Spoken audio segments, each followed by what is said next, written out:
Hello everyone. आज हम NCERT सार संग्रह जिसमें हम पढ़ेंगे मॉडर्न हिस्ट्री। मॉडर्न हिस्ट्री का जो चैप्टर है क्षेत्रीय राज्य पंजाब एवं मैसूर, इस चैप्टर के बारे में आज हम पढ़ेंगे। तो इस चैप्टर में सबसे पहले हम देखते हैं सिख साम्राज्य का संस्थापक किसे माना जाता है। महाराजा रणजीत सिंह 1799 ईस्वी। महाराजा रणजीत सिंह किस मिसल से संबंधित थे? सुकर चकिया मिसल। महाराजा रणजीत सिंह के राज्य की राजधानी कहाँ स्थित थी? लाहौर। महाराजा रणजीत सिंह ने सुप्रसिद्ध कोहिनूर हीरा किससे प्राप्त किया था? शाह शुजा से। 25 अप्रैल 1809 को अमृतसर की संधि किनके मध्य संपन्न हुई? महाराजा रणजीत सिंह तथा अंग्रेजों के मध्य। महाराजा रणजीत सिंह एक धर्मनिरपेक्ष शासक थे, इसलिए उन्होंने कहा था कि ईश्वर की इच्छा थी कि मैं सब धर्मों को एक निगाह से देखूं, इसलिए उसने दूसरी आंख की रोशनी ले ली। वर्ष 1845 में प्रारंभ हुआ प्रथम अंगाल सिख युद्ध के दौरान भारत का गवर्नर जनरल कौन था? लॉर्ड हार्डिंग प्रथम अंगाल सिख युद्ध किस संधि द्वारा समाप्त हुआ? लाहौर की संधि 1806 ईस्वी में। इसके बाद नेक्स्ट पॉइंट को देखते हैं। महाराजा रणजीत सिंह का उत्तराधिकार कौन था? खड़क सिंह। इसके बाद नेक्स्ट पॉइंट, कुछ हमें महत्वपूर्ण तिथियां दे रखी हैं। पुरंदर की संधि 1665 ईस्वी में, बड़गांव की संधि 1779 ईस्वी में, सालभाई की संधि 1782 ईस्वी में, देवगांव की संधि 1803 ईस्वी में, सुरजी अर्जुन गांव की संधि 1803 ईस्वी में, पूना की संधि 1817 ईस्वी में, लाहौर की संधि 1806 ईस्वी में, अमृतसर की संधि 1809 ईस्वी में। इसके बाद नेक्स्ट पॉइंट, द्वितीय अंगा सिख युद्ध किस गवर्नर जनरल के कार्यकाल में हुआ था? लॉर्ड डलहौजी।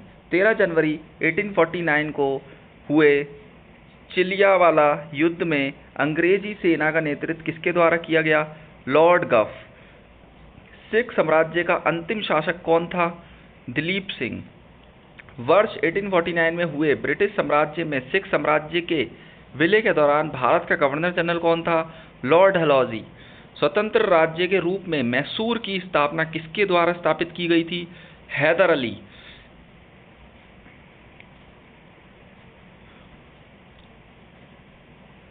इसके बाद हम देखते हैं अंगाल मैसूर संघर्ष।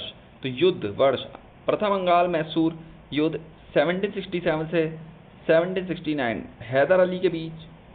हैदर अली मैसूर का शासक था। बंगाल का गवर्नर कौन था? लॉर्ड वेरेलस्ट। और संधि कौन सी हुई थी? मद्रास की संधि 1769। और इसमें हैदर अली दक्षिण भारत का प्रथम शासक था जो अंग्रेजों से पराजित नहीं हुआ। इसके बाद देखते हैं द्वितीय अंगाल मैसूर युद्ध 1780 से 1784। हैदर अली था मैसूर का शासक। वॉरेन हेस्टिंग बंगाल का गवर्नर था।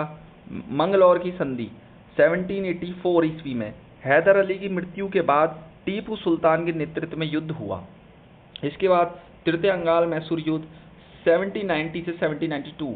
टीपू सुल्तान मैसूर का शासक था। बंगाल का गवर्नर था लॉर्ड कॉर्नवालिस। श्रीरंगपट्टनम की संधि 1792 ईस्वी में। टीपू सुल्तान की स्थिति कमजोर हो गई थी। इसके बाद हम देखते हैं चतुर्थ अंगाल मैसूर युद्ध 1799 ईस्वी में। इसमें मैसूर का शासक था टीपू सुल्तान और बंगाल का गवर्नर था लॉर्ड वेलेज़ली। इसमें जो संधि हुई थी वो हुई थी मैसूर सायक संधि। और टीपू सुल्तान की मृत्यु, मैसूर में पुनः वडियार वंश की स्थापना। अंग्रेजों ने वडियार वंश के शासक से सायक संधि की। इसके बाद सिख साम्राज्य के महाराजा रणजीत सिंह की तुलना फ्रांसीसी यात्री विक्टर जाकमा ने नेपोलियन से की थी। इसके बाद हम देखते हैं आगे हम पढ़ेंगे ब्रिटिश राजनीतिक एवं प्रशासनिक नीतियाँ। तो इसमें सबसे पहले ब्रिटिश राजनीतिक एवं प्रशासनिक नीतियों में अंग्रेजों का भारत पर वास्तविक राजनीतिक नियंत्रण कब प्रारंभ हुआ? इलाहाबाद की संधि से वर्ष 1765। इसके बाद बंगाल में द्वैध शासन किसके द्वारा लागू किया गया? रॉबर्ट क्लाइव के द्वारा। इसके अलावा वर्ष 1772 में किस गवर्नर ने द्वैध शासन को समाप्त कर दिया? वॉरेन हेस्टिंग ने। भारत को न्यायिक सेवा का जन्मदाता किसे माना जाता है? Warren Hasting. वॉरेन हेस्टिंग के कार्यकाल में रेगुलेटिंग एक्ट 1773 के अंतर्गत वर्ष 1774 में कलकत्ता में सुप्रीम कोर्ट की स्थापना की गई थी। इसके प्रथम मुख्य न्यायाधीश सर एलिजा इम्प्रे थे। इसके बाद आगे चलते हैं।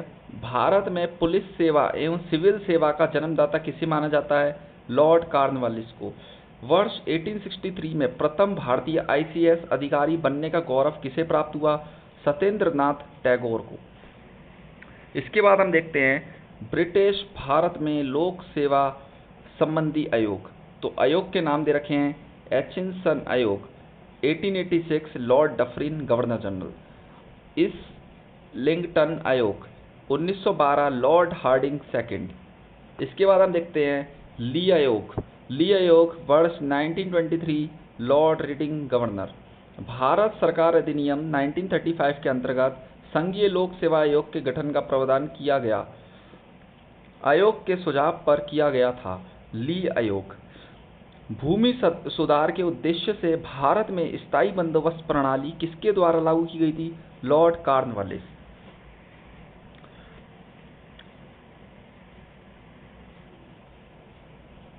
इसके बाद भारत में साम्राज्य विस्तार के उद्देश्य से सहायक संधि प्रणाली की शुरुआत किसके द्वारा की गई? Lord Wellesley. सहायक संधि स्वीकार करने वाला प्रथम राज्य कौन था? हैदराबाद, 1798। व्यापकता का सिद्धांत या राज्य हड़प नीति डॉक्ट्राइन ऑफ लैप्स को किसके द्वारा लागू किया गया? लॉर्ड डलहौजी के द्वारा।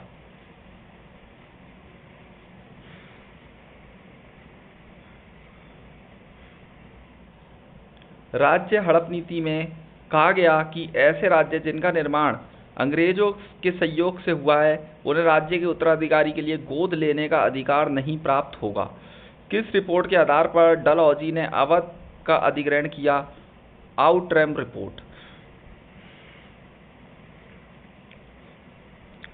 व्यापक सिद्धांत के अंतर्गत अधिकृत किए गए राज्य सतारा 1848 में, जैतपुर 1849 में हड़प लिया गया, संबलपुर 1849 में, बगाठ 1850 में, उदयपुर 1852 में, झांसी 1853 में। इसके बाद आगे देखेंगे हम नागपुर 1854 में, अवध 1856 में। चतुरायनपूर्ण निष्कर्षता की नीति किसके संबंधित है? तो जॉन लॉरेंस के द्वारा। इसके बाद हम आगे देखेंगे, इसमें बताया गया किस गवर्नर जनरल के कार्यकाल में भारत पर ईस्ट इंडिया कंपनी का शासन समाप्त हो गया? तो लॉर्ड कैनिंग।